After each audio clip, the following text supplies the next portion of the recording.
Oh, are we live? At last. Tell us if we're not live. That's what I say. We think we're live. We think we're live.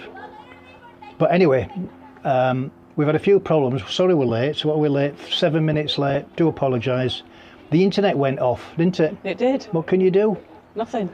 Anyway, hola and welcome to our second Live on the Solarium studio episode from our upper bungalow. More about that later. Here in Torrevieja. We are between the lakes in Costa Blanca with Mike and Yvonne. And today we have some special guests, which I'm sure if you follow our channel, most of you will know. Yes, they are baggy-loving Brits in the sun. No, sorry, they're not. The Brits living in Spain, but there will be baggy-loving Brits in the sun in a few days' time because you'll see them on that programme. They're also the people behind a very well-established estate agency in La Siesta called Casas España. Hopefully we'll have some live chat in the second half, so please say hello or ask us something if you like. We can't promise we can answer all your questions, but we'll do our best. For those of you who don't know Casas España, a couple of years ago we did an episode about our experience in buying a house in Spain, and we thought this would be a great way to introduce them to you.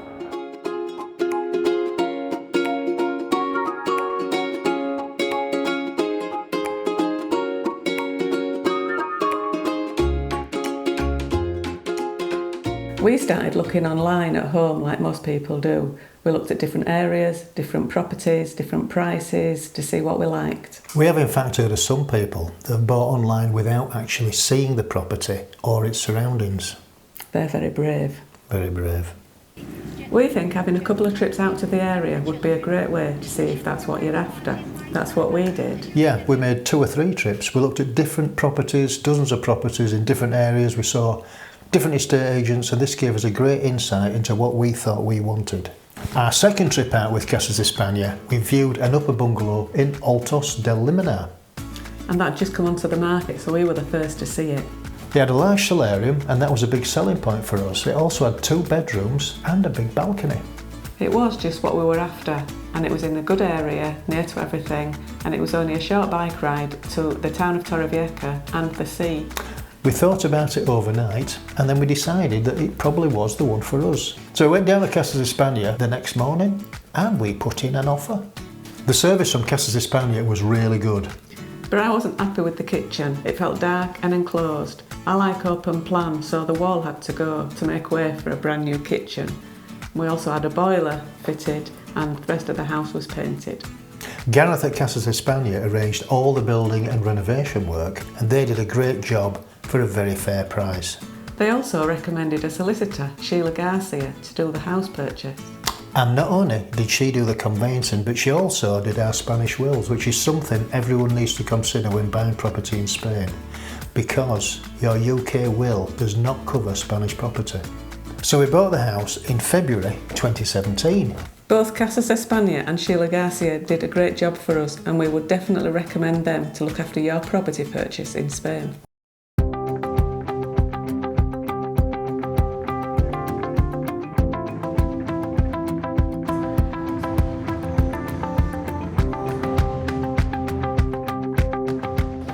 Hola. What? You sounded like Mike then. Right, well, let's start again then. Oh, that was funny, wasn't it?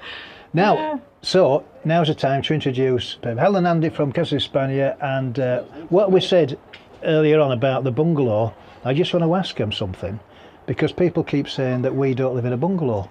Yeah, they can't understand when we say we live in a bungalow, but we live upstairs, an upper bungalow.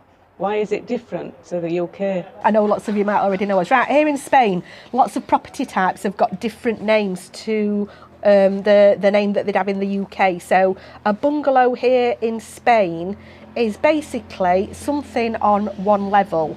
So, as it would be in the UK, but it could be an upper bungalow, in which case you might call it an apartment. So you could be on the second floor, and if you've only got one level and you've got nobody living above you, then you would be a bungalow. But likewise, if you were on the bottom floor and you'd only got one level above you, you'd be a bungalow as well. If you were in a terrace row and you've got nobody above you, you'd also be in a bungalow if you'd only got one floor. Right. Is that right or is that wrong? Anything to add to that, Andy? No.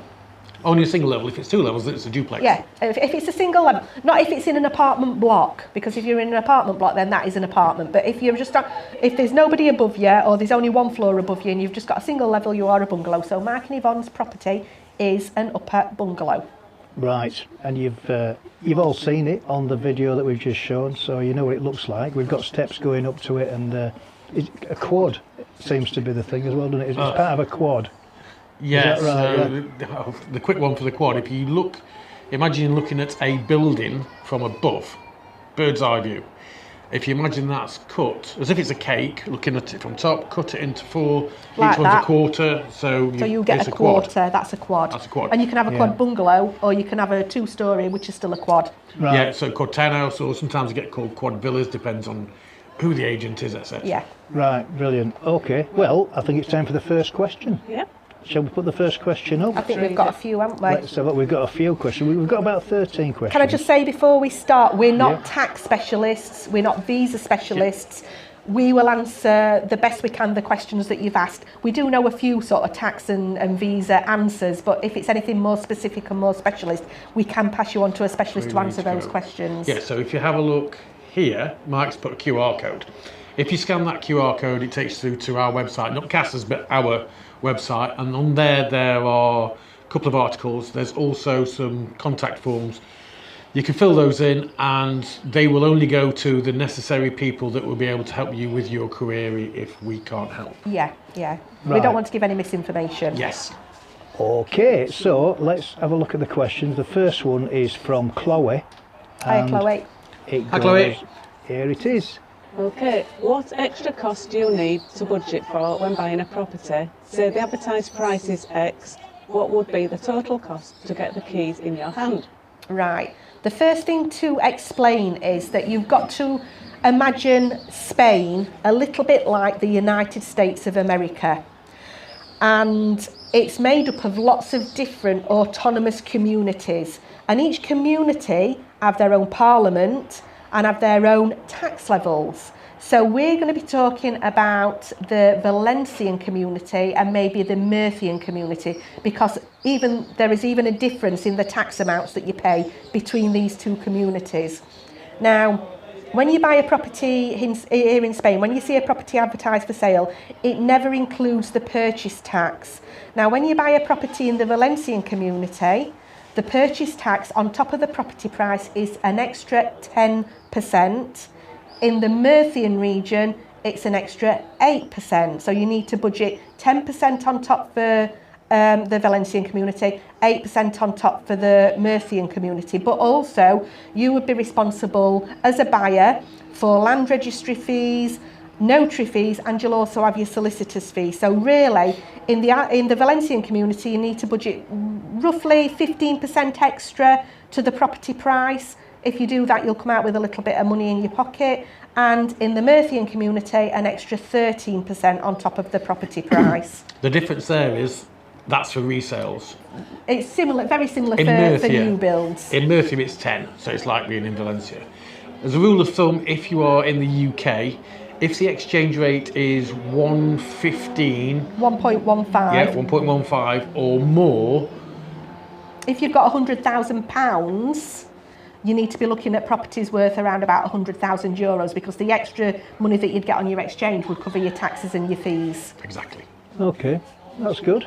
So, let's go on to question 2.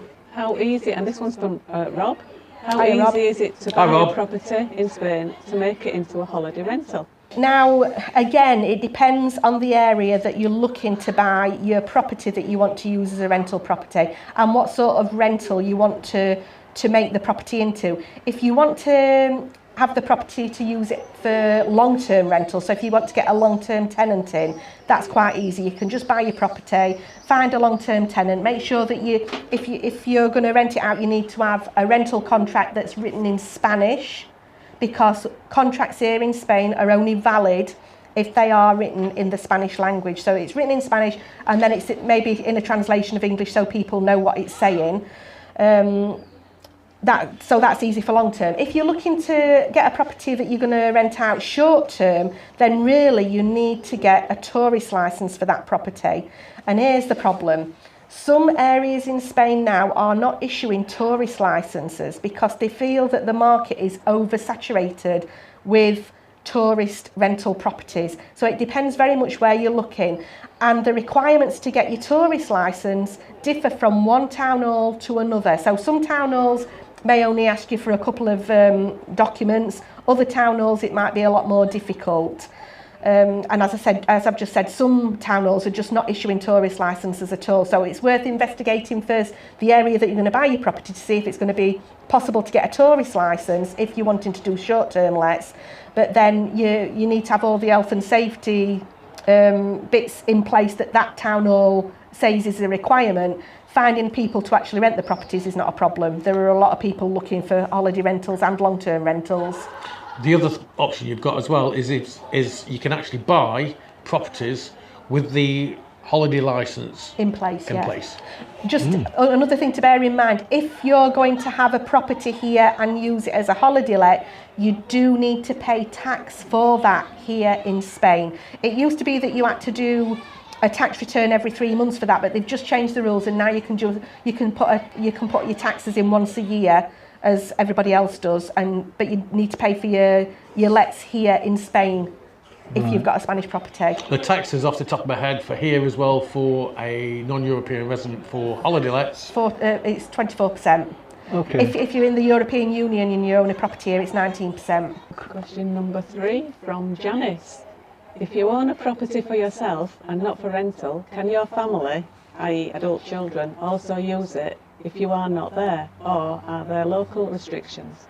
I've never heard of any restrictions. It's your house, you use it how you want to, as long as you're not making money out of it. The only restrictions that you'll have are whatever your community rules are. So if your community say that you can only use your pool until 8 o'clock in an evening, then of course that'll apply to your children or your family that are visiting as well. But there's no reason why family members or friends can't visit your property here in Spain. There are no restrictions on that at all. Let's have a look at another one. And this one Question is number 4.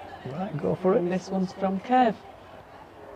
The phone numbers on properties for sale are probably direct sellers without agents. Any advice about buying direct? Okay, so I'll start this bit. Go on then. These are the signs that people can buy from the Chinese shops. Okay, it says Sivendi on it, and they've got a telephone number on it. I would say at least 50% of the time, if not more, it is not the owner. Okay, it is somebody that's acting on behalf of the owner, or it's somebody that's acting as an agent that aren't qualified and not legal. Yeah, quite a lot of the sale boards that you see on properties for sale, when they're written privately, are actually estate agents that have put those boards on there. And as Andy said, they might not be legally registered to work as an estate agent, they're working for themselves. But there is no reason why you can't buy a property through somebody that is advertising privately their property for sale. The only thing that I would say to you is make sure that you use some sort of legal representation when buying that property to make sure that the paperwork is correct and that what you're paying is correct. And that's before you hand over any money in any way. So really, if you're going to be buying a property from a private person, not through an estate agent, really you want your legal representative to check out a copy of the deeds first to make sure that A, the property belongs to the person that says that they're selling it, and B, that there are no outstanding debts on the property, and C, that what is there physically in life is what it says in the deeds, because sometimes buildings have had extra bits added and they've not been added through the land registry, so that all needs to be legalised before you buy. So as long as you're using a legal representative, you should be okay doing that if you wanted to. Okay, right, let's move on to the next one. This one here. Okay, question 5 from Jason. Can you paint the outside of your house without permission? Jason. Sorry, we shouldn't laugh, but this is comical. Okay. Officially, no. Officially, you can't paint the outside of your house without permission. Officially, you can't paint the inside of your house without permission. Officially, you should get a small works permit. Unofficially, nobody gets a small works permit. So everybody paints the outside of the house and the inside of the house and everything else without permission, because it's a complete nonsense. Now, the only time that you can't do that is if you're part of a community and your community does not allow you to paint the outside of your house. I'm pointing at Mike and Yvonne, by the way, just so that you know, because they are part of a community. Exactly. We've got to keep we can only use certain colours, I think, as well. Yes. Yeah, and it's same as some So- communities will say you can only have certain coloured windows and certain grills at your windows. Certain and, Toldos colours. but you know, if you're living in a property that's not part of a community and you want to paint the outside of it, I'd just go ahead and paint it, even though really officially you're meant to get a small works permit from the town hall. It's a nonsense. Right. Okay, let's look at the next question. The next one, question 6 from Jason. What work can you do inside without permission? Thinking of things like opening up kitchens to lounge. Really? You're not changing the footprint of the house. Yeah. But again, remember what we just said about small works permit. No, yeah, so what you need to be careful about opening up kitchens and things like that is that the walls that you're taking out are not supporting walls. So you really need somebody that knows what they're doing, because if you're going to take out a supporting wall, then obviously you need a supporting beam to be put there in place so that you're not causing any problems. What you do need to bear in mind is if you go to sell this property and you've maybe removed a bedroom or something, on the property deeds it's going to say that this house has got 3 bedrooms and maybe you've made one of the bedrooms into part of the living room. Now it's only got 2 bedrooms, so it could be that the deeds need adjusting afterwards. But officially, if you're not changing the footprint of the property and you're not adding extra square meterage, it's like getting a small works permit for painting. You know, people just don't do it. Yeah, we've had instances, and an agent, if they've managed to check the details out beforehand, we've had instances where actually some of our subscribers have bought a property, but we knew that it was listed as a 3-bedroom property, but the owners that were selling had modified the 3rd bedroom and made it into a dining room by creating an extra doorway into the kitchen. But you know, things like that can easily be reversed. Yeah, I mean, if you had a 3-bedroom property and you'd knocked a bedroom out to make it into a bigger lounge, you could always put a stud wall back up and make it back into a 3-bedroom property. So it's not a big issue. The problems arise if you start adding square meterage to a property and you've not got planning permission. You've not had plans drawn up and got planning permission and paid the taxes to the town hall to do that. That's when you get into trouble. Right, let's have another one. Here we go. This Next is one is question number 7 from Mark. What is non-resident tax actually for? Am I being taxed purely for owning a property in Spain, and is there a UK equivalent? Yes, you are being taxed for owning a property in Spain. That's basically it. But just to extend on from that a little bit, non-residence tax is exactly what it says. It's for people that are not resident in Spain that own a property in Spain. So if you're from a non-EU country, the non-resident tax is worked out at a percentage of the catastral value, which is the value of the property. And for non-EU members, they work it out at a 24% amount on the calculation that they do. And for EU members, it works out at 19%. But what I'll say to you is, it's non-residence tax because you've got a property in Spain. Now, as a resident of Spain, owning a property in Spain, I don't get charged non-residence tax, but if I had a second home here in Spain, I would be taxed on that second home. So think of it as a second home tax, if you like. It's not really, it is non-residence tax, but it's because you've got a second home here in Spain.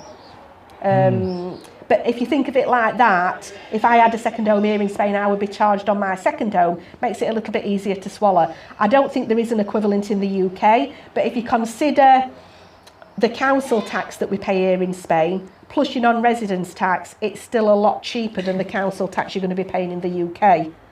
yeah, it's not even half, is it? Nowhere near Not it, even nowhere half, near. Right, next question, number 8. From Rob. What is the difference between an NIE and a TIE card? Do you want to answer? Do you want me to Okay, answer? so an NIE number, NIE, sometimes you get a man's piece of paper. You need an NIE number which is numeric. It's your tax. It's What's your it stand for? Numero Identidad de Extranjeros. Yes. It's your I was getting tongue twisted in my head. it's your tax identification number as a foreigner. It's kind of like your Extranjero means foreigner. Yeah, it's like your national insurance number that you'd have in England, but it's a Spanish one to identify you as a foreigner. You get that. You need one of those when you buy a property. You need one of those when you buy a car. etc. as an example. Now, your TIE is a biometric form of identification that you get when you are a Spanish resident. No. Yeah, Spanish resident, yeah. Not, what's the other word I'm thinking of? Not resident. Just to say it easily, an NIE is your tax identification number as a non-resident foreigner, or, yeah, a non-resident foreigner. A TIE is your residencia card. So the two things are completely different. To be a resident, you've either got to have your residencia or a TIE. You don't need to be a resident to have an NIE number. You just need your NIE as a tax identification number for anything that you're going to do here in Spain that needs an identification number, like buying a house, buying a car, anything like that. But your TIE is your residencia. Okay, yeah, that makes sense. Let's have another one. What have we got here? Okay, we're on question 9. We are looking to buy a property. My partner has a criminal record, not a prison sentence. Does this cause any issues? Doesn't matter buying a property. Buying a property is completely different to getting residencia. Yes. Yeah. So you can buy a property here in Spain if your partner's got a criminal record, it's not an issue. If you wanted residencia here in Spain, they will want to do a police check on you for your residencia. They only check back 5 years. So if the police record's longer than 5 years ago, then it wouldn't even have an issue on that. And it also depends on what sort of a police record it is and how serious it was. Let's have another one. And this is from Bob again. Hi, Bob. Question number 10. What do you think about the massive prices on the new La Jolla project? I feel that we'll get another situation like 2008 where sellers won't have a choice but to significantly lower prices again. Okay, so La Jolla, the plans were originally 20 odd years ago for 7,400 dwellings. This has now been amended to in the region of 5,000 dwellings. The difference being 20 odd years ago, a 2-bedroom apartment would have been 60 square metres, give or take, 55. If you look now, a 2-bedroom apartment might be more like 85 square metres, to give you an idea. Now, at the minute, TM are the developer that's currently putting up the properties. The cheapest one is around about 204,000 euros for a 1-bedroom apartment. The community fees aren't going to be cheap because their communities are quite good and quite involved. The quality of TM is usually quite good. There are other developers that do own parcellas, plots of land on the development. They are currently looking to see how TM develop before they start submitting their plans. But what I will say is TM are some of the most expensive developers in this area. So I would expect that other properties that are built on La Jolla after TM will be a little bit cheaper because... Depends how further down the line you are.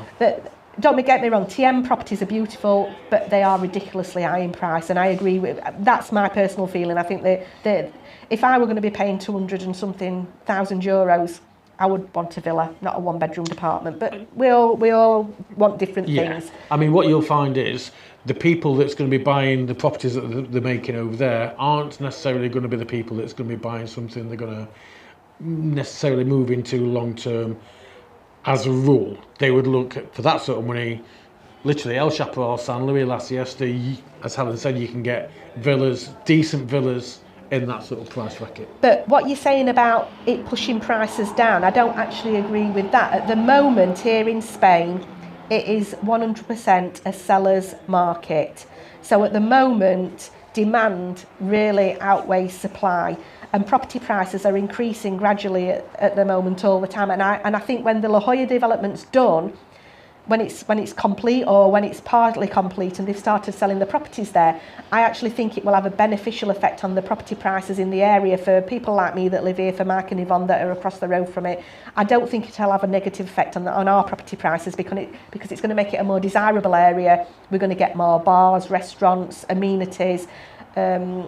With the price of the properties being so high, we're going to get, without sounding like I'm being a snob, we might get a better class of people moving in as well, which brings people that have got more money. And when people that have got money move into the area, I think it makes the area more desirable. I mean, when it all crashed in 2008, prices went that way.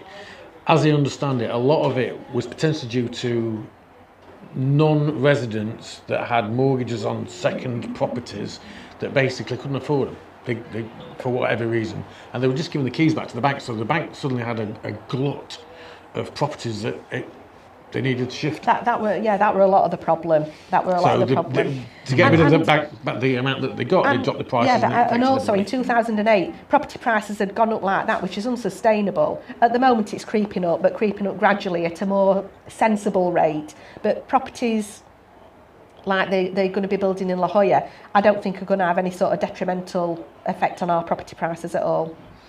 We are on question 11 from, it's Bob again. From Bob.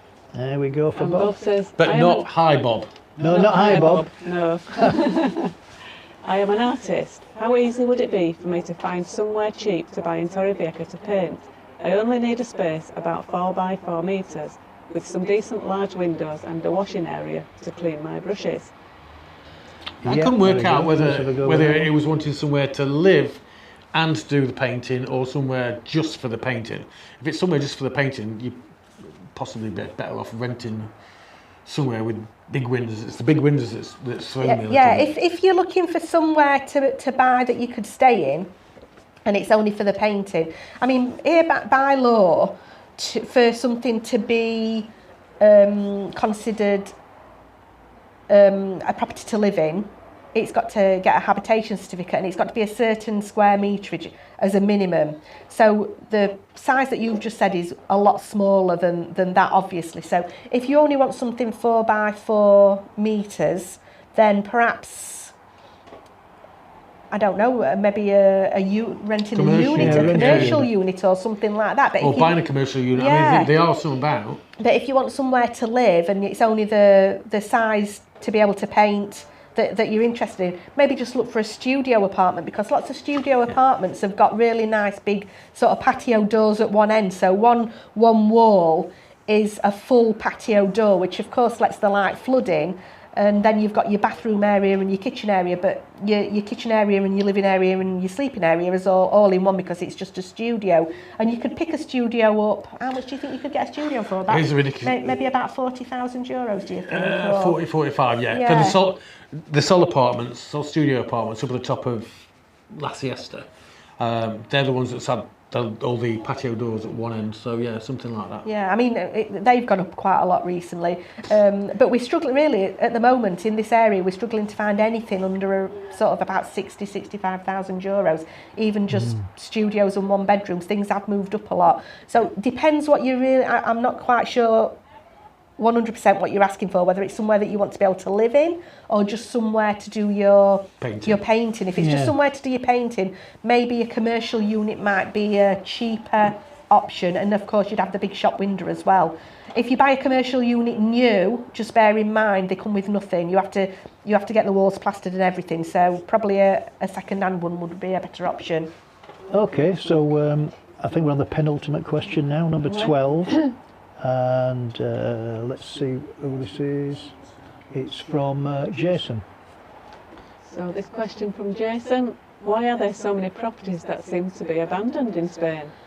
The thing with abandoned properties here in Spain, a lot in this area in particular, a lot of properties are owned by foreign people who perhaps bought 30 and 40 years ago. Oh, just by the way, I don't know if you can hear, but there's a party happening across the road. So we're getting ready for the karaoke soon.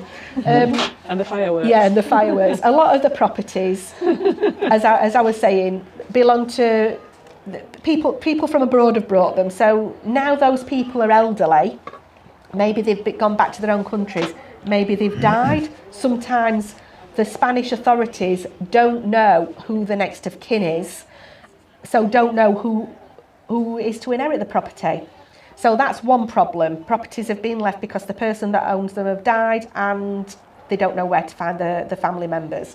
The other issue is sometimes here in Spain, when somebody's owned a property and they've died, the family members can't actually afford to inherit the properties. Now, inheritance tax over here in Spain, if you're a close relative, so if you're a direct descendant, inheritance tax does not it's not a lot of money. But if there are no direct descendants and it's going to more extended family, inheritance tax can be quite expensive, and the Spanish government expect that tax to be paid up front before the property is belonging to the person that's going to inherit it. And so quite often people just can't afford to inherit the properties, and therefore they're left abandoned.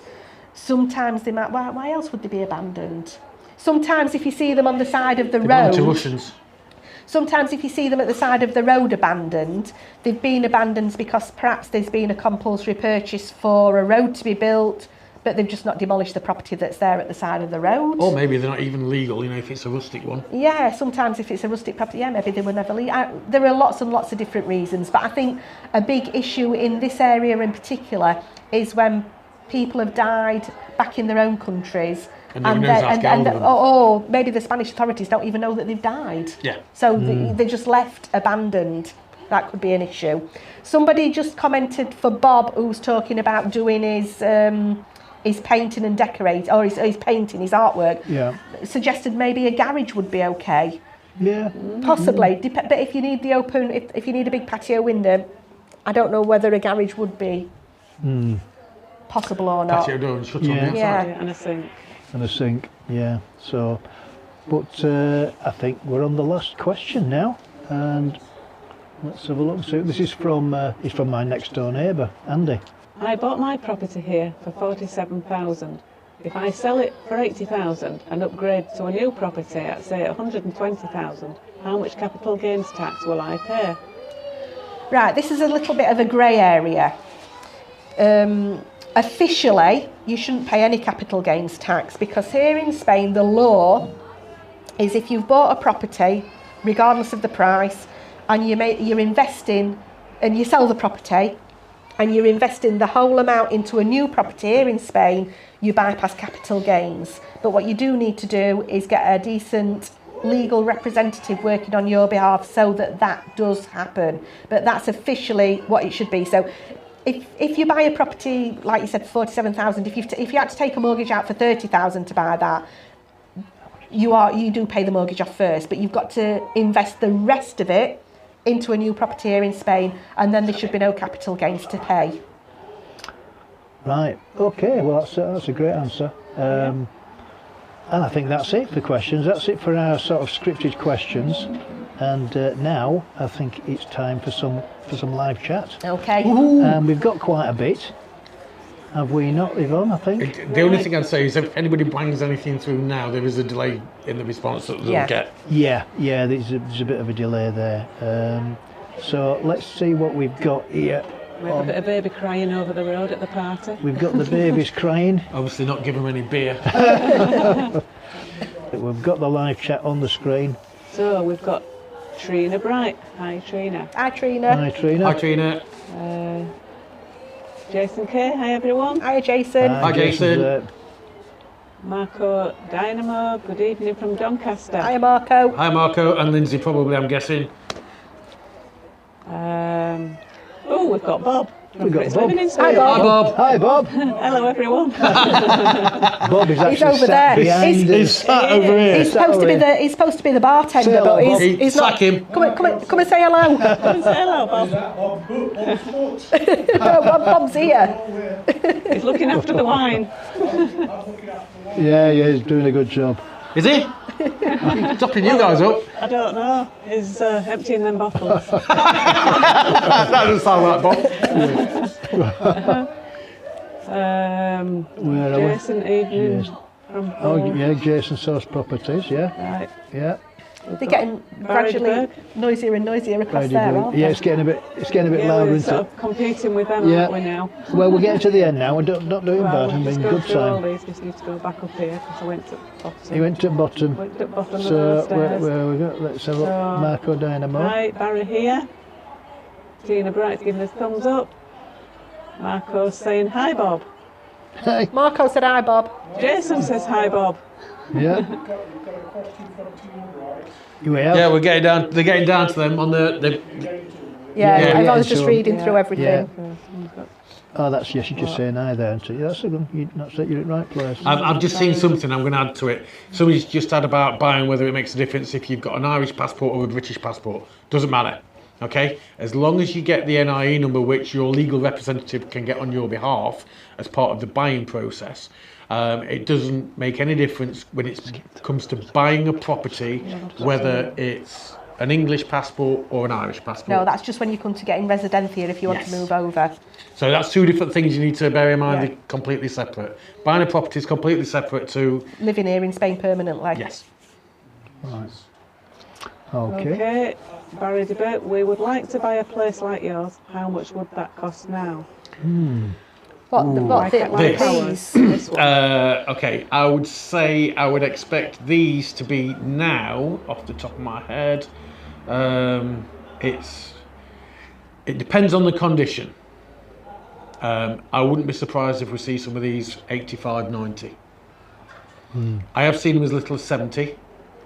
65 if they're in really bad condition. And sometimes we'll get people that want to put because here in Spain people can advertise their properties for sale for as much as they want to, and we've even seen properties similar to this across in La Siesta, maybe up for 100, 110,000. I've seen them, they're a little bit bigger and we think that's never going to sell for that, and it has. Yeah, so you never know. That's at the minute there's such a diverse range between the lower level and the upper level, it's really difficult to say.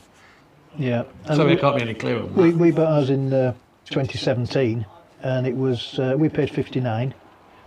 Next door neighbour Andy paid 47, as you said in that previous comment.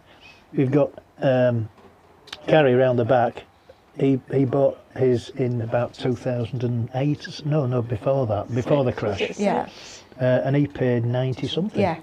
Yeah, it's probably it's back up, getting back up to that them sort of prices again. Yeah, and it's exactly exactly the same. Yeah. The quads look exactly the same specification. So there's three different prices there. I think sort of 2006 or something, 90 odd thousand, and then Andy bought just after the crash when it was at the lowest price.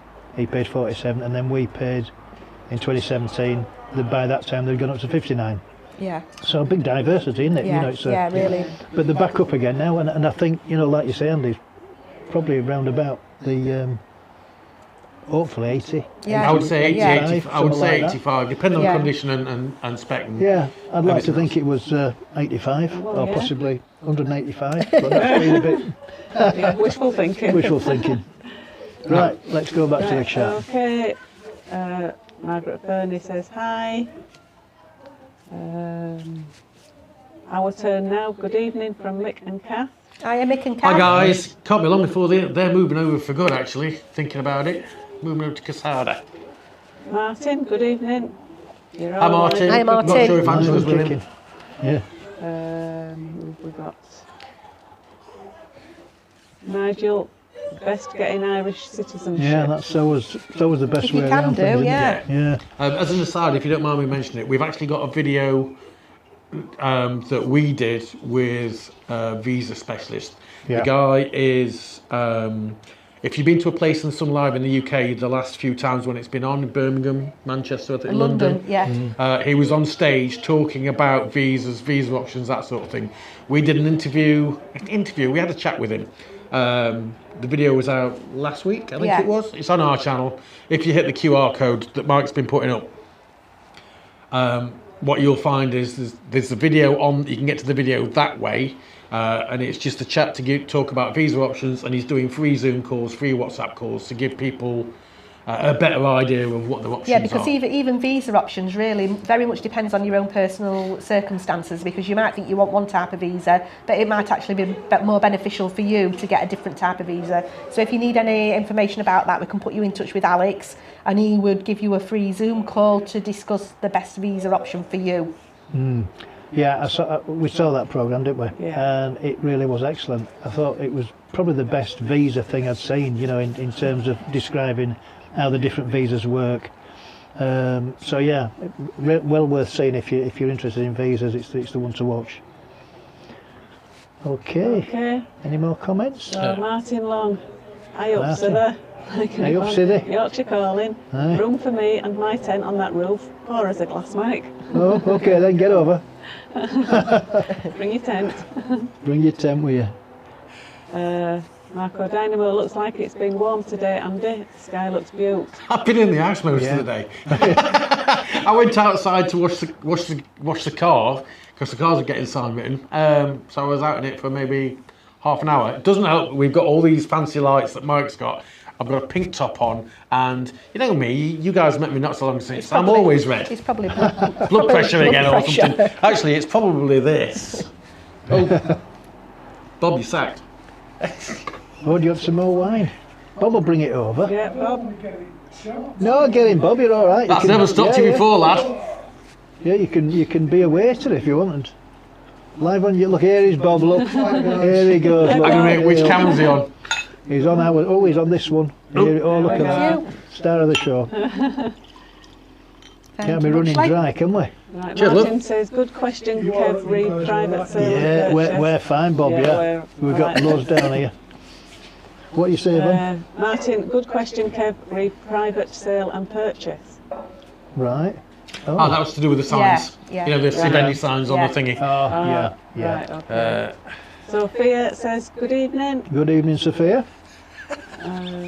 Your neighbour's watching. Back onto the private sales and purchase though, I'd just like to point out to you guys watching, if you're looking to buy a house, it will cost you no extra to buy through an estate agent. I mean, obviously we're estate agents and we want customers, but when you see a property advertised with an estate agent, there should be no fee to you to buy that property with the estate agent. This is important. The fee should be included in the sale price, and the fee is for the seller because it's a contract that's drawn up with the seller, and a fee is agreed before the house is put on the property, and that fee is to be paid by the seller when the property is sold. So if you see a property for sale, an agent shouldn't tell you that you've got to pay any money to view the property, that you've got to pay them a fee to find the property, that when it completes you've got to pay a fee to the agent because that you're buying through them. You should pay nothing to that agent at all. The fee is included in the sale price. That's how it should be. So it should make no difference to you as a buyer buying through an agent or buying through a private for sale board, because the price that you see is the price to you, nothing extra. Now, there are people that act as property finders, but I don't know of any that work in this area. It's not something that's common. And also, if you find something that says for them to put your offer forward to the owner, they want you to pay a fee of, let's say, €500. Well, it's not that they want you to pay a fee of €500. Some agents might say to you, if you want to put an offer in on a property, you need to lodge a deposit. That, again, is rubbish. Don't lodge any deposit until you've had an offer accepted. It's all right then to lodge an offer with lodge a deposit with the agent, because that's quite normal. But you need to get your offer accepted first. So that's just another way of thinking about it. So if you think you're going to save money by buying from a for sale board, not necessarily the case. It sounds like it might be a little bit, what's the word I can use without... Underhand? Well, possibly. Well, some can be, can't they? You know, I mean, but I wouldn't feel safe. No, I was just going to say, it's a bit scary buying a property in a foreign country. It's like the other thing. You must always use a legal representative when buying a property in a foreign country. You wouldn't do it in your own country without using a legal rep. So why think you're going to come to a country like Spain, not use a legal representative to buy a property? You should be using one. Don't let the agent say, oh, we'll do that all for you in-house. That's not right neither. You need to be using somebody that's independent. That doesn't mean don't consider the agent's suggestion, because us as agents, we work with lots and lots of different solicitors, legal representatives in the area. We know who's going to do a good job, who's not going to do a good job. So rather than find some random on Facebook, use our suggestion, but don't be bullied into using a legal representative that works within an estate agent's office. That's wrong also. But don't come here to Spain and think that you're going to buy a property without using a legal representative, because I did that when I first came over here 20 odd years ago. I mean, I did everything wrong. I bought privately from a Spanish guy that had got a private for sale board in his garden. I didn't use a legal representative. I ended up paying his taxes as well as my taxes, because you just don't know what you're doing, and you wouldn't do it at home, so don't do it here. Right, yeah. Okay. Okay. What have we got there? So we've got Trina Bright. We hope to buy a property in Spain. It will be our only property and we will be applying for an MLV. Will we have to pay the non-residence property tax? No. As soon as you apply for your non-lucrative visa, you automatically become a tax resident here in Spain. So that means that you do your tax return here in Spain, but you don't pay non-residence tax in Spain because you are officially A resident. a tax resident. So no non-residence tax to pay. That wasn't us. Trying to do that in unison, didn't we? The other thing I would say to people as well is, if you are looking at buying a property purely to rent out, you need to do that with a business head, not with your heart. If you're looking at buying a property for yourself that you're going to use, then you need to look at that. If you're going to rent it out, that's another possibility. You will get things that you can use yourself and rent out as well. That's not an option. If you're going to get something that you're going to move into as a holiday home, but then you either want to upgrade in the future to move out permanently, or you want something that will lend itself to both, that's fine. But what I will say is you need to make sure your area is right first. So ideally pick your area, then find the properties that you want in the area that suits your requirements. I think another thing that a lot of people make the mistake of as well, when they're looking for a property over here in Spain, they think about what the family might like. So they're thinking, oh, we've got to have 3 bedrooms because this person might come, that person might come. We've got to have a pool because they want a pool, they want a pool. Quite often the people don't even come to visit you. So you need to get your property that's right for you. And then if your family want to come and visit you, they can Airbnb somewhere down the road, which actually is better because you're not all under each other's feet. Yeah. So you buy a property that's suitable for you and not for the rest of your family. Yeah, that sounds a bit harsh, but it's the true reality. Yeah. Why buy a 5-bedroom place if there's only going to be 2 of you rattling around in it for 11 months of the year? Yeah, that makes sense. Okay, the next one from Sophia. Is it simple to pay non-resident tax ourselves? At the moment we pay a lawyer £95 to pay it for me and my husband. If it is too complicated, maybe we'll just let him do it. Right, maybe Mark and Yvonne ought to answer they've that done question. a video on this. Well, you can do it yourself. We actually do it ourselves, but there's another way as well. There's a middle ground where you can employ. There's a company called SpanishTaxForms.co.uk, and they charge, if memory serves, €38, and then they charge €12 each to pay it into your bank. So as opposed to, we used to pay 60 each, so we used to pay 120, didn't we? So that Spanish tax form, if you use them, you would save probably €40 or something. Or if you do it yourself, obviously you do it yourself and that's it. It's up to you. I think everybody's different. People don't like filling forms out, do they, as a rule? It's not an easy form to fill in, but you can learn to do it. We hate doing it, but we do it every year. Once you know what you're doing, it is quite easy. I actually screenshot the form, so I fill out the form, tick all the boxes. It is in English as well, which makes it a little bit easier. We do it every November, before the 31st of December, the deadline, and you pay in arrears. And it's not a lot, it's a very small amount, when you consider how much tax you pay, the council tax and that type of thing, which I put it on a par with that. I think we pay, for our property, our cadastral value is 39,000, something like that, and you pay a percentage of that. That again, Bob. What, the cadastral value? Yes. Well, it might be because they have a lot of cadastral values in Torrevieja area. Oh, have they really? Yes. What, this quite recently? Yeah. Yeah. I would say last year. Right. Okay. I'll check that then. But the form does actually tell you, when you put in the number, the long number from your SUMA, that massive 20-digit number, whatever it is, that actually works it out for you. So you don't have to really do anything. It knows what your cadastral value is. Right.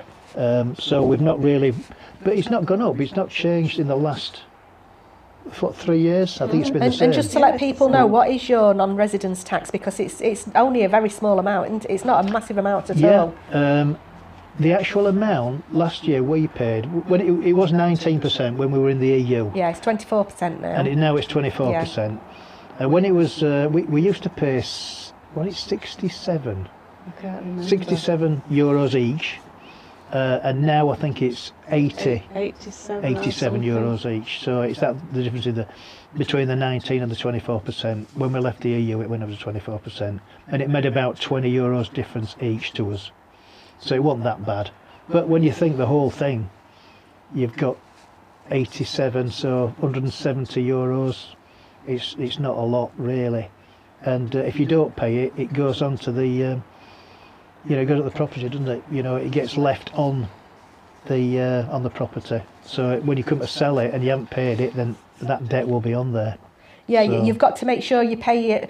The question about capital gains tax, if you've not done your tax return every year, or if you're a non-resident here and you've not paid your non-residence tax every year, you will pay capital gains. If you're a resident here and you've not done your tax return every year, you will pay capital gains. So that's when capital gains is a little bit of a grey area. The other thing about non-residence tax, they work out the total amount on the value of the property, and then it's shared between however many people are on the deeds of the property. So in Mike and Yvonne's case, it's split by 2 and they pay half of it each. If there were 4 of you on the deeds, you would pay a quarter each, but it's each person's responsibility to pay their portion. Yeah, that's how we've found it. Yeah, great. Any more comments? That's right. good. That's Just an amusing one here, Marco. Is that Bob's foot? Bob's foot. Where's Bob's Not foot? quite sure where he's looking.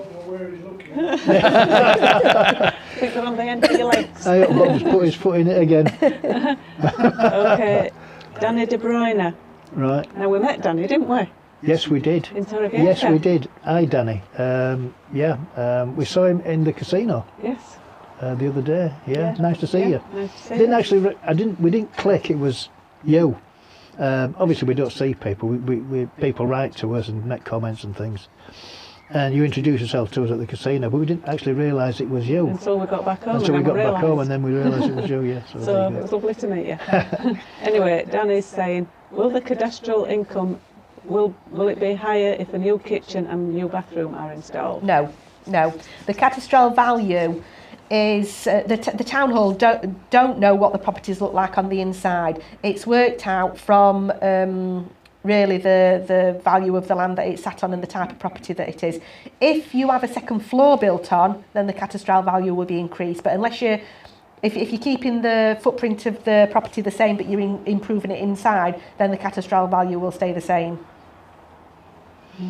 Okay. Moving on, Smiler 25. Best location around Torrevieja and surrounding areas for properties for 100,000 and less. I haven't visited yet, so need to see places before buying. To be honest, you're better off. There is no best. Everybody's requirements, what everybody likes and everything else is different. Some people want to be in quite secluded areas, some want to be near the lake, some want to be in the middle of the town. In all areas, you will get properties under 100,000. Depending on which areas depends on what type of properties and the condition of those properties. Your best bet is feet on the ground and go explore. Have a good look round. Yeah, I couldn't say that there are any. I mean, there are perhaps a few areas in Torrevieja that are not quite as nice as others, but I can't say that there are any really bad areas or any really good areas. As Andy said, it depends on your own personal preferences. I mean, if it helps, and this is not pushing us, but if you find an agent that you're comfortable with and they will invest their time, I mean, I've done it for months with people over years, over several visits, to find the right location for you to then make sure that it works for you. And they can then find the properties for you. That's exactly what a decent agent will do. They won't just show you what they have in the books, but they will show you the areas that are possibly going to tick all your boxes and show you the benefits, the pros and cons of all those areas, and then hopefully they'll find a property that will suit your requirements in those areas. agents work differently over here. We can get access through what we call an MLS, and there's several of them, which is like an estate agent's portal, where all agents will share their properties, but they also have to share the commission that they charge for those properties. So in that respect, technically, I've currently got access to everything on our website is direct, not including there's over 1,000 different new build properties up and down Costa Blanca, Costa Calida, Costa Almeria that we can get access to. Second-hand properties, we've got another 2,000 plus. So through other agents. Through other agents, through this MLS system. So when we've got somebody and we've narrowed down the location of where they want to be, then we'll then go to that MLS system and everywhere else and locate properties. One thing I will advise a lot of you with regards, and I don't like slating anybody, but be aware when you're using Idealista, because a lot of stuff on Idealista doesn't exist. It's used as clickbait so that you get in touch with the agent, and it's not existed for a long time. You also get a lot of agents that won't respond to your inquiry. Yeah. That's just something specific on that particular website, because obviously we use it as well. Okay, next one, Janice. Hi, does it help when buying that my husband has an Irish passport as well as a British passport? We covered that one earlier. Hi, Janice, and I've seen your message. So, yeah, that won't make a difference. No, buying, buying, it makes no difference whether you've got a British or an Irish passport to buy. However, if in a few years' time you decide that you want to come and live over here, that does make a massive difference. Your husband could get residencia, and then after he's got residencia, you could get residencia because you're married to somebody with an Irish or an EU passport. Mm-hmm. Yeah. Okay, Martin, I understand that, but CB North held up better as more cash buyers.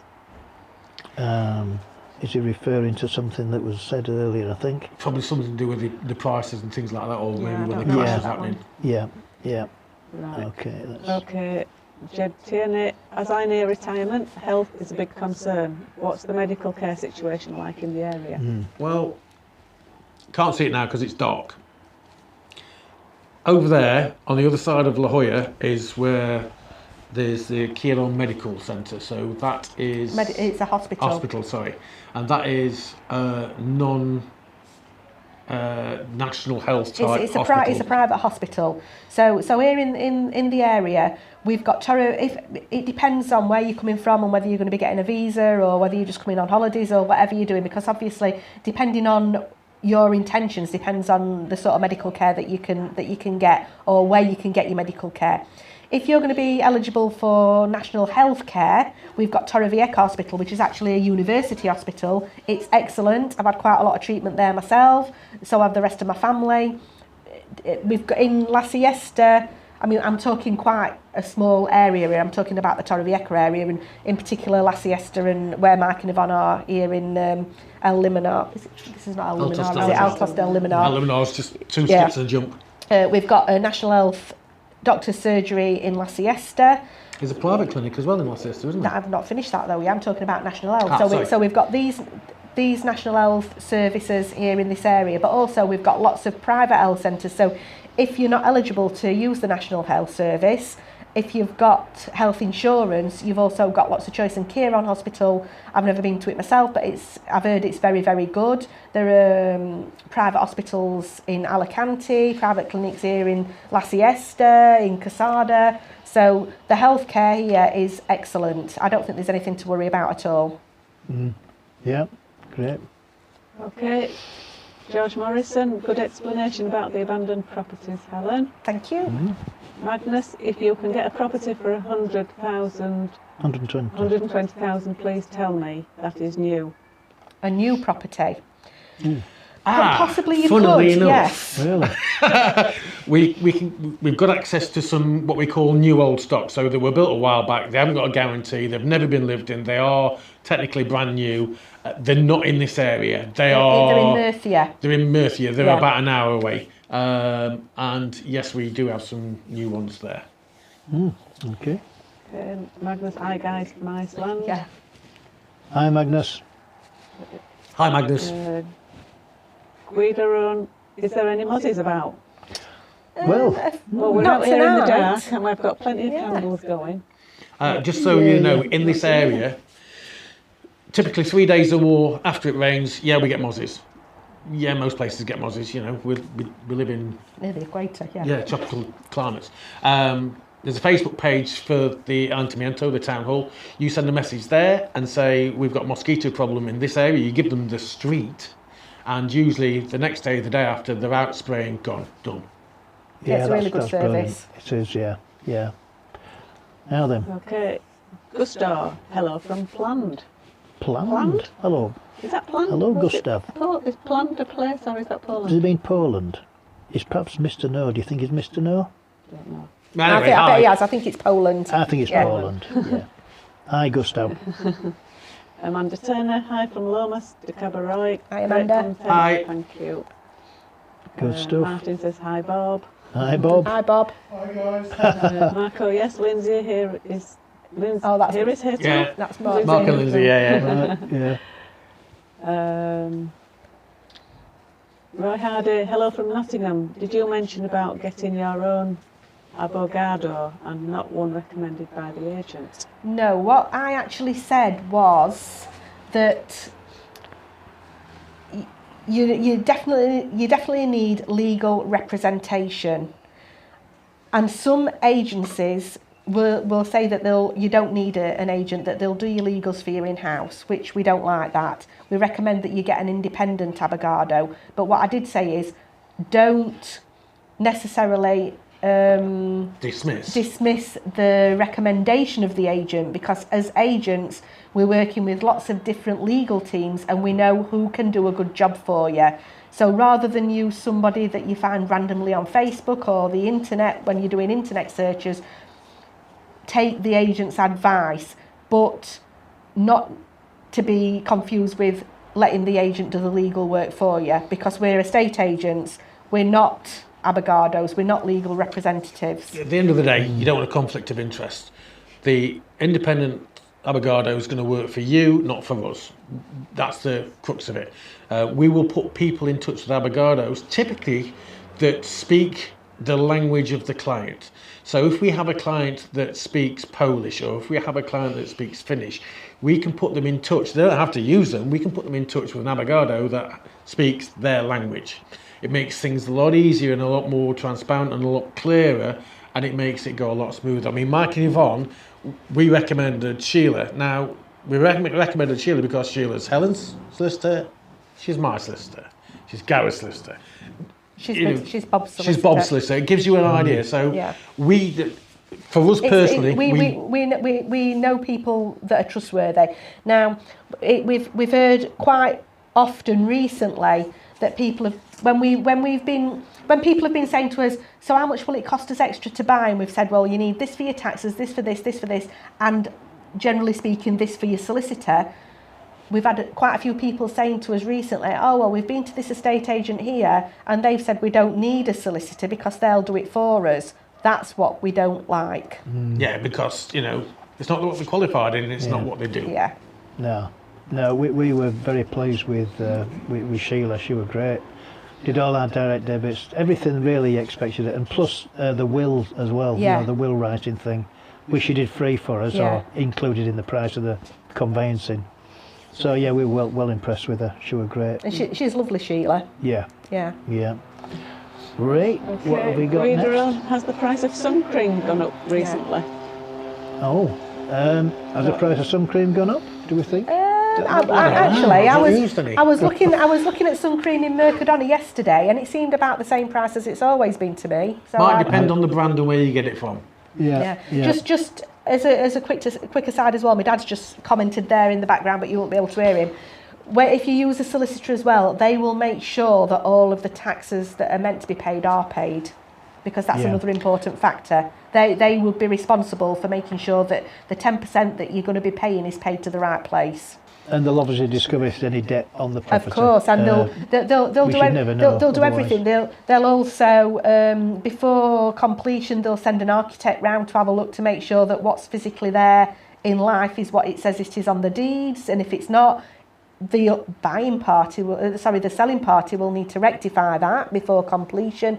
So it's definitely important to use a solicitor or a legal representative. Have a proper legal representative, because some accountants do it, some gestors do it. They're not all solicitors, but if that's the job that they're doing, then they're all right to do the job for you. But estate agents are not.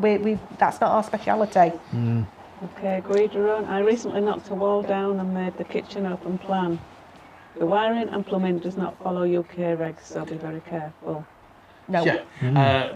Andy's actually an electrician, a UK electrician. I don't think he'd have a clue over here in Spain. Actually, to be fair, I mean, I've seen the way they do things, and for instance, with electrical stuff, we know it usually goes like that, or it goes like that, straight across, straight up and down.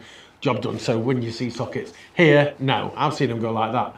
On the flip side, if you need to rewire in the UK, you usually have to chop all the wall out and redo everything with twin and earth and everything else. Here, it's got the flexible conduit that's in the walls, and you literally cut the ends off, get hold of the wires, pull them through, get a fishing eye, pull the new cables through. Very quick, very cheap. Right. Okay, next one is from Andrew, Andy next door. Oh, Andy. Hi, Mike. Hi, Andy. It's Andy. Would you like me to tell them over the road to be quiet? They're quieting down now, aren't They've they? all gone in now. Yeah, they're But not so bad now. Agreed, Ron. Buyers need to add 10% tax also. Right. Yeah, I think we covered that bit. Yeah. On Yeah, that one, yeah. Also, it's worth finding out what the community fees are for the property you wish to buy. Okay, well, if you like us, you've got nice. Our community fees are 87.30 every 6 months, which I think is very, and very cheap. good. Yeah, That's and- good. I mean, if you're in an apartment block with pools and gardens, obviously the apartment block you have to pay. The community fees go towards the upkeep and the maintenance and the services of the lifts. Yeah. So there's that sort of thing to Yeah, consider we've as seen well. community fees anywhere from like €100 right up to €2,000 or €3,000 a year. So it is definitely important to find out what your community fees are going to be before you buy. But your estate agent should have that information when you're viewing. You should be able to say what are the community fees and what is the EBI, which is the equivalent to the council tax. So you should be able to get that information so that you know that before you make a decision about whether you want to buy or not. Yeah. What's that? You're shouting something. Andy Barton, over here, please, Bob. I think that's Oh, no, why. yeah. Oh, yeah. He's drunk it all. Oh, God. Janice, looking forward to coming out on Tuesday to explore buying a property. Very good. Yeah, I'll speak to you Good. Wednesday. Right. Yeah. I think that's what the message said. I was speed reading. Sorry. So Okay, Diane Dunn, very informative episode. Nice to see you all. Hiya, Diane. hi Diane. Well done.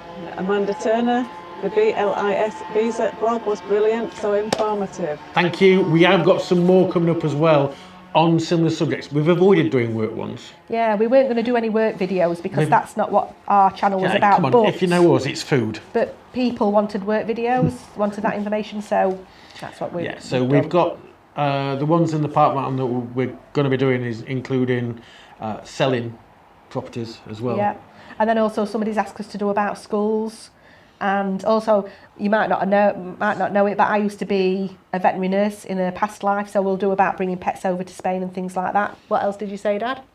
Pets. Oh, he was saying pets. So, And the other thing is, which is an absolute nightmare, and this is going to take us a little bit longer, is I'll say buying. I was going to say obtaining, buying, or the other options, vehicles here in Spain. yeah, so getting a vehicle in Spain will cover that sort of thing as well. Right. That is not straightforward at all. Okay, Gustav, which website would you recommend to see real estate? There's quite a few different portals. www.casasespania.com. Yeah. Why not?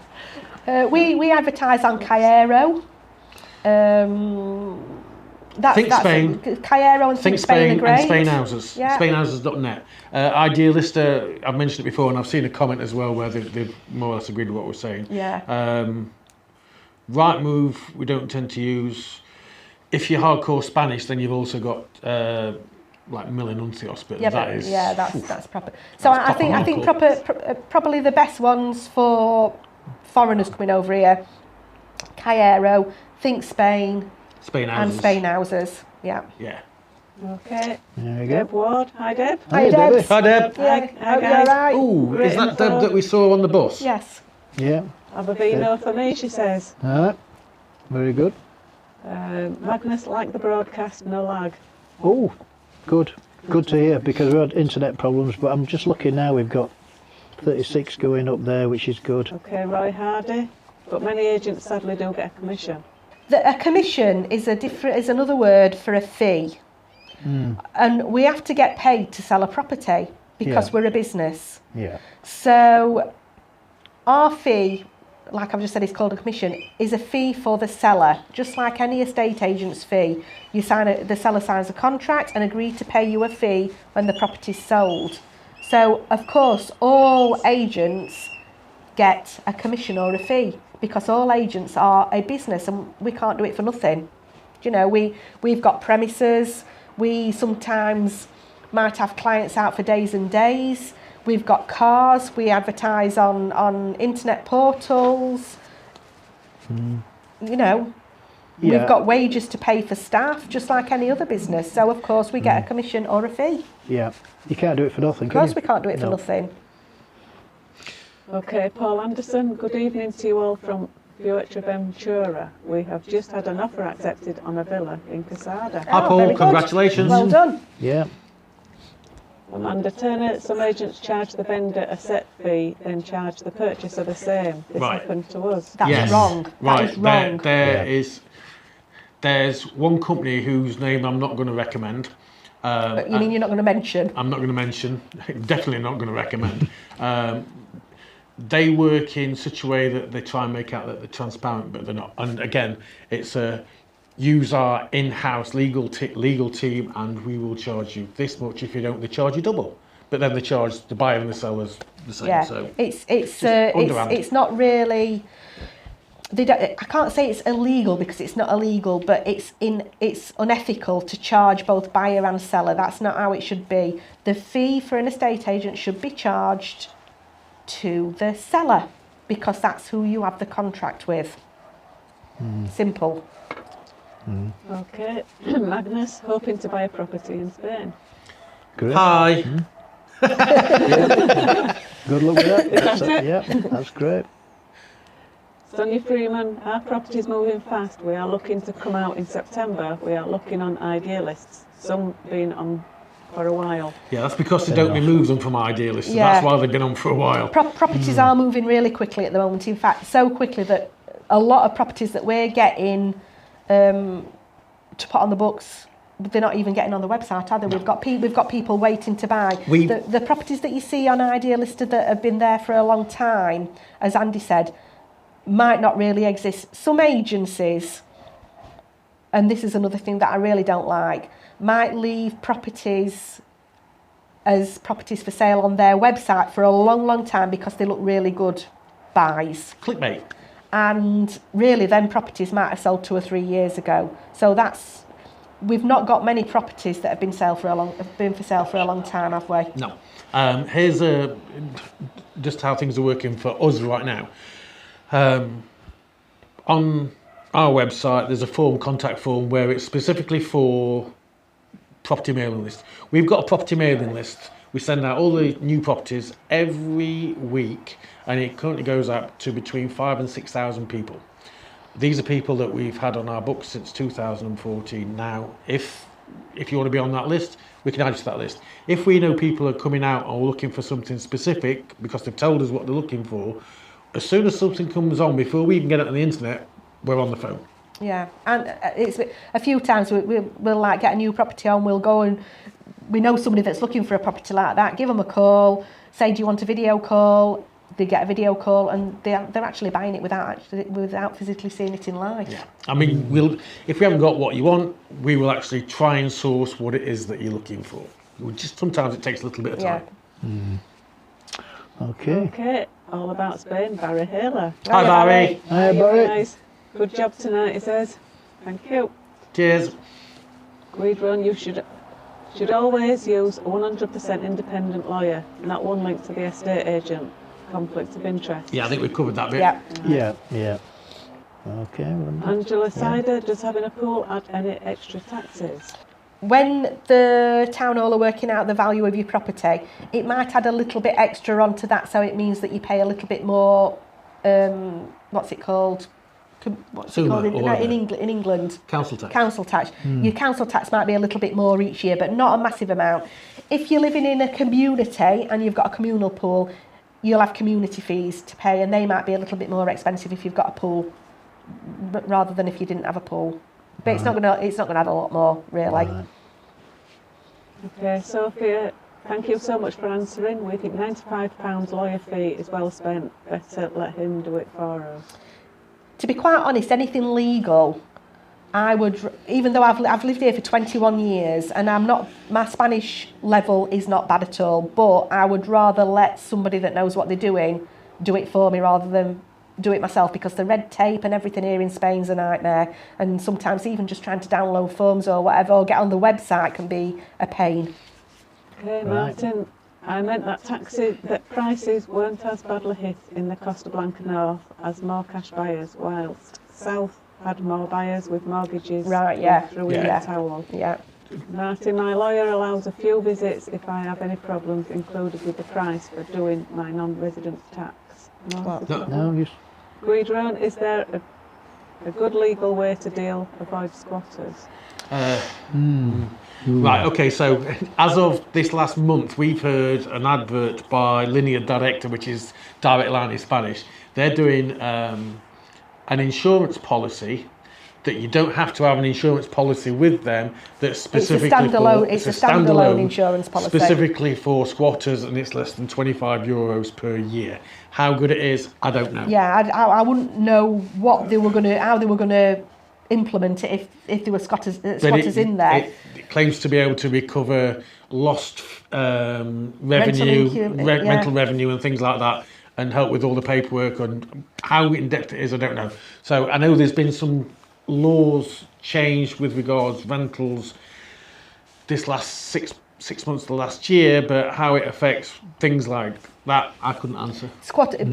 I mean, legal way was what was said. Legal way to get rid of squatters is a pain. There is a Facebook page called Desocouple 2 or something like that. Yeah, that look like a load of big bouncers, and they advertise the fact that they can get rid of your squatters. So say they're working with Guardia Civil. Yeah, I mean, I'm sure the Guardia Civil might be turning a blind eye to them. I don't think it's legal, but you know, if you had a problem, I think I'd be on Facebook getting in touch with them guys. Now, one thing we did hear is if you are unfortunate enough to get squatters, or if you've got issues with people in the property that shouldn't be in or aren't paying or whatever, one thing I did hear was you have to still keep paying the water and electric. If you don't do that, then you're in trouble. But what somebody did tell me was you put the electric onto the very, very, very lowest tariff, which is actually lower than you actually expect. So as soon as they turn anything on, like a light bulb, the electric trips. The electric's still turned on, but to all intents and purposes, it might as well not be. So I'd still go for the guys on Facebook. Yeah. Okay, Guidron. I recall we had to pay a deposit which was valid for 3 months. If not purchased, the seller keeps the deposit. If the seller pulls out, then we got double. Is that still the same? Yes. Yeah, what happens is you'll sign a contract when you pay a deposit. And it'll say in the contract about this as well. It talks about the deposit. So this stops gazumping, and it's security for the seller and security for the buyer, because you pay your deposit and in your contract you've got an end date to the contract when completion has to have taken place by. Now this date can be extended or brought forward if both parties agree to it. But basically, if you pay €5,000 deposit and then decide that you've seen a property that you like better down the road, you lose the €5,000 and it becomes the property of the seller. However, if you've paid your €5,000 deposit and then the seller decides that they're not going to sell, you get your €5,000 back, but they have to pay you €5,000 as well as a compensation. So it just means that nobody's losing out if somebody changes their mind. Everybody's going to get some sort of compensation. But I don't know if you mentioned this actually, because I was looking at that.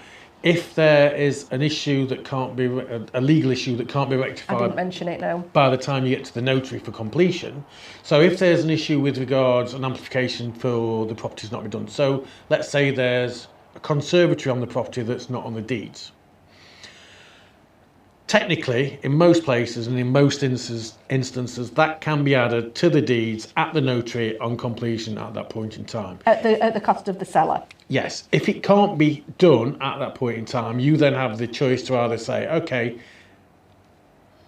I know that that's not going to be able to be put on the deeds, I still want the property, or you can then say, actually, I don't want to buy this property. I don't want to buy it because that's one of the reasons why I'm buying the property. You can back out and you get your deposit back. Yeah, so you should do. So if there's anything wrong with the property that can't be rectified, then you would get your deposit back.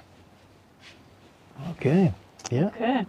Martin, I bought mine by going to the estate agents every day and bought before house went on the market. Yeah. You see, there's a man that knows.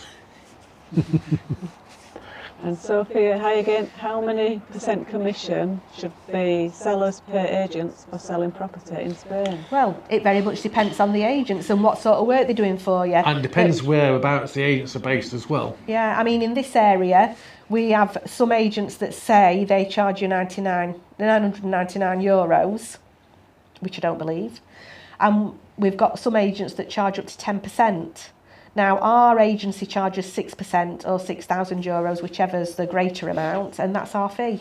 But that is our fee. And we're transparent, and that's exactly what it is. That's the first time I've heard her say it on camera, so you can't really say any more than that. She's No, straight. that's it. That's what it says on our paperwork. That is really what we charge. Some other agents might say that they're charging less, but really, when they've charged you that, and they've charged you for this, and they've charged the buyer this, and they've charged the buyer that, it works out at more than our 6%. Yeah. Yeah. So the 999 plus either, if you use their legal team or whatever else, So and then they're charging the sellers, and then there's the 2.5% on top of that. But regardless, so we're not the cheapest, but we're not the most expensive.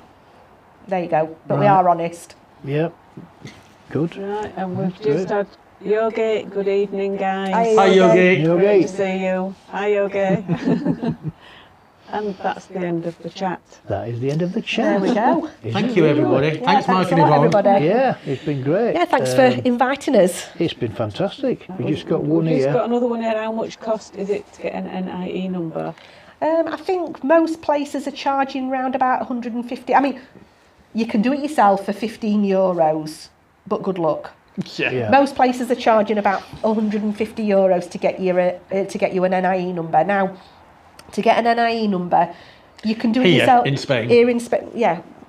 You can do it yourself, or the person that's getting it for you can do it with you while you're here in Spain, or they can get it for you with your power of attorney. But the power of attorney for an NIE number has to be signed here in Spain. It's no good doing a power of attorney to your legal representative from your own country, because the police station now will not accept that power of attorney. It's got to be a power of attorney that's signed in Spain to get your NIE number, or get it with your legal representative while you're here.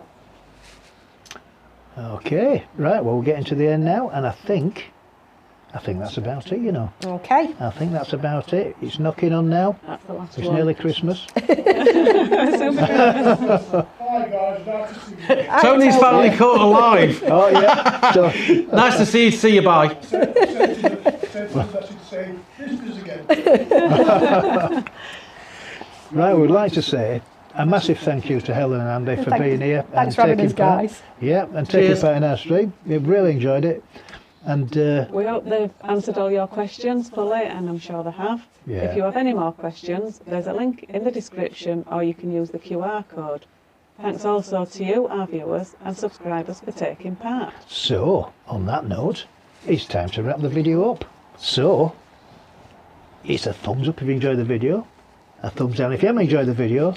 Please subscribe if you haven't done so already, and don't forget to hit Because that. it's free. Oh, because it's free. Don't forget to hit the notification bell. 3, 2, 1.